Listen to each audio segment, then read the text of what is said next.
Happy birthday to শুনেই তো নিলেন আজকে কি, আজকে আমার ছেলের বার্থডে। হ্যালো এভরিওয়ান, আসসালামু আলাইকুম। সবাই আমার ছেলের জন্য দোয়া করবেন। জীবনে এরকম দিন আমি অনেক পালন করছি, কারণ আমার বিয়ের পর থেকে আমার ছোটোখাটো যত অনুষ্ঠান আছে আমি কোনো কিছুই মিস করিনি, কারণ সে আমাকে কখনো মিসই করতে দেয়নি। এইবার যদিও আমাদের করার ইচ্ছাটা খুব কম ছিল, কিন্তু আমার ছেলের ইচ্ছা দেখে আমাদের ইচ্ছা অনেক বেড়ে গেল। যদিও অনুষ্ঠানটা অনেক ছোটোখাটোভাবে করা হয়েছে, শুধুমাত্র আমার ছেলের আনন্দটুকের জন্য। পুরাপুরি বুদ্ধি হয়ে গেছে যে তার বার্থডে করতে হবে, তার বার্থডেতে সে অনেক আনন্দ করবে।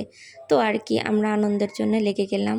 যতটুকু পারছি এইবার করার মতো করে সিম্পলভাবে এই আনন্দগুলো আমরা সব সময় করি, যাতে আনন্দগুলো বারবার রিপিট করা যায় জীবনে। তো আমাদের এই আনন্দটুকু ছোটোখাটোভাবেই করলাম। দেখেন আমার ছেলে কি বলে।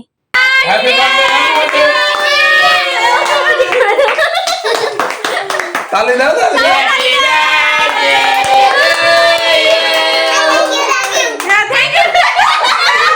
আমার ছেলে সবাইকে থ্যাংক ইউ জানাচ্ছে। দেখছেন সে কি পরিমাণে একটা আনন্দ পাইছে। যদিও বার্থডের আনন্দটা কিন্তু কেক স্কিপ করতে চেয়েছিলাম, পরে ভাবলাম যে ছোট মানুষ, ও তো বোঝেই এই কেকটুকু স্কিপ করলে হয়তো তার আনন্দটুকু একদমই কমে যাবে। তাই কেকটা আর স্কিপ করলাম না, কেকটা কি মেন পয়েন্ট বানিয়ে দিলাম। আর ওর আব্বুর অনেক শখ ছিল ক্ষীর খাওয়ানোর, তো ক্ষীরটাকেও রাখা হয়েছে।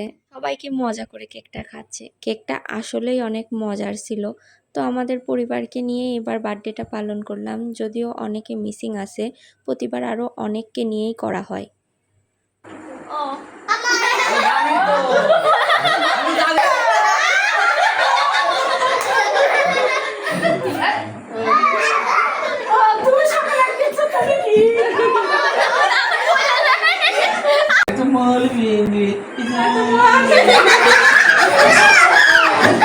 তো এখানে আবার আমার শ্বশুর শাশুড়ি একটু ভিডিও ক্লিপ নিয়ে নিলাম। খুব ভালো খুব ভালো কেমন টেস্ট সুন্দর সুন্দর কেমন টেস্ট খুব ভালো দাদা কেমন টেস্ট তুলে নাও না। কেমন টেস্ট ভালো। এখানে আমিও তাকে জিজ্ঞেস করছিলাম। কেমন স্বাদ তো অনুষ্ঠান শেষে রাতে খাবারের আয়োজনটা খুব সিম্পলভাবেই রাখা হয়েছিল। Thank you for watching.